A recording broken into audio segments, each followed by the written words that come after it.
Bonjour et bienvenue. Aujourd'hui, on s'attaque à un organe absolument remarquable.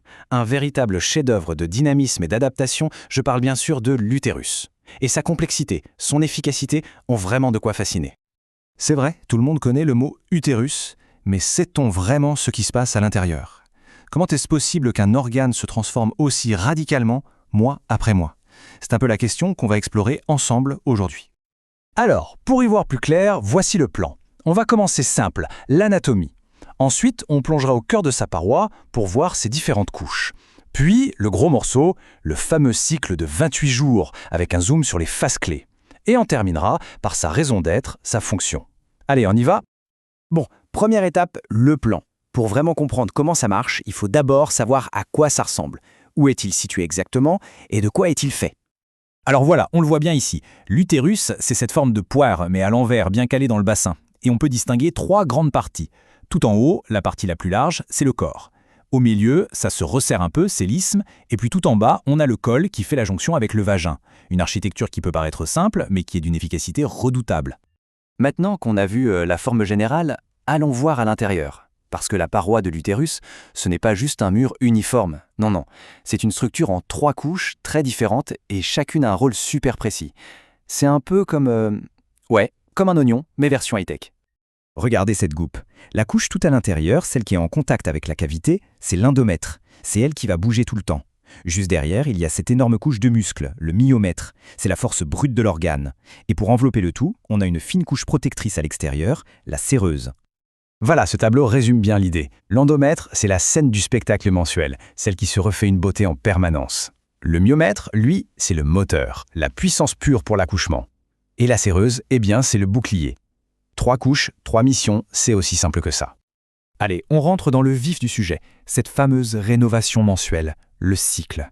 Il faut voir ça comme une danse, une chorégraphie incroyablement précise. Et les chefs d'orchestre, ce sont les hormones. C'est elles qui, chaque mois, préparent le terrain pour une éventuelle grossesse. Ce graphique, c'est un peu notre carte pour comprendre. Regardez bien l'évolution de l'endomètre. On part de presque rien juste après les règles, et puis hop, ça s'épaissit, ça se complexifie, jusqu'à atteindre son maximum, prêt à accueillir un embryon. Et si rien ne se passe, on recommence. C'est ce cycle perpétuel de destruction et de reconstruction qui est fascinant. Et ce cycle, il a plusieurs étapes clés. Ça commence par les menstruations, la grande remise à zéro. Puis, tout de suite, la régénération. On reconstruit les fondations. Après ça, c'est la prolifération. Là, ça pousse. Et enfin, après l'ovulation, vient la phase de sécrétion. Là, l'endomètre se transforme en, disons, un nid très accueillant, prêt pour un embryon. Mais alors, la question c'est, comment l'endomètre fait-il pour renaître de ses cendres comme ça tous les mois? Eh bien, le secret, il est là.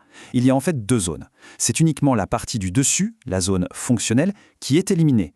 En dessous, la zone basale, elle ne bouge pas.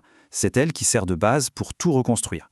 Un système de régénération juste génial. Ok, maintenant on va sortir le microscope, on va zoomer pour voir comment cette transformation se passe vraiment au plus près, en se concentrant sur les 2 grandes phases de construction. Première phase, la prolifération. Là, le chef d'orchestre a changé, ce sont les œstrogènes qui mènent la danse. Et sous leur influence, l'endomètre, il prolifère, il s'épaissit, il se reconstruit. C'est l'étape du gros œuvre, si on veut. Regardez à quoi ça ressemble à ce moment-là. On voit bien les glandes, elles sont toutes droites, bien alignées, et les vaisseaux sanguins qui grandissent avec. Et côté épaisseur, on passe de 0,5 mm à quasiment 5 mm. C'est une multiplication par 10, en seulement quelques jours. C'est une vraie prouesse d'ingénierie. Et puis, paf, ovulation. Et là, tout change. Nouveau chef d'orchestre, la progestérone. On entre dans la phase de sécrétion. L'objectif, ce n'est plus de grandir, non. C'est de devenir fonctionnel, de se préparer à nourrir un éventuel embryon.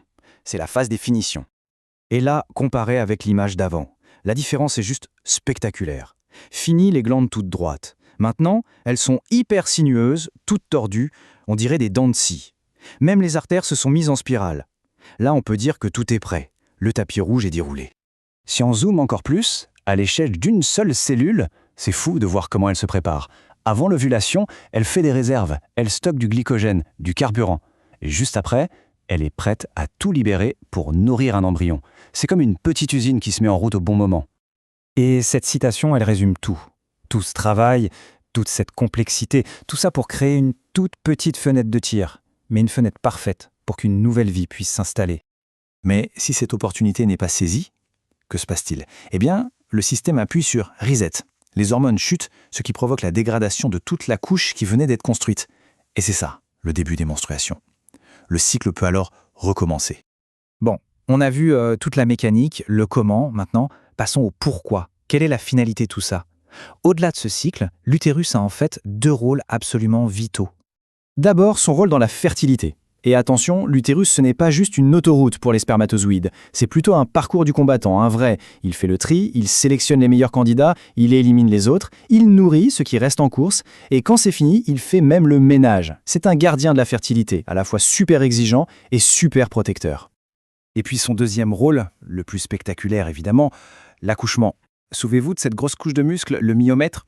Pendant la grossesse, il se développe, il devient énorme. C'est l'un des muscles les plus puissants du corps. Et au moment J, sous l'effet d'hormones, comme l'ocytocine, il se met à contracter avec une force phénoménale pour permettre la naissance. Au final, on voit bien que l'utérus, c'est beaucoup plus qu'un simple organe. C'est un système d'une complexité folle, capable de se détruire et de se reconstruire encore et encore, chaque mois, avec un but bien précis. Et cette capacité de régénération, cette adaptation permanente, c'est une sacrée leçon de résilience inscrite au cœur même de la biologie. Ça laisse songeur, n'est-ce pas?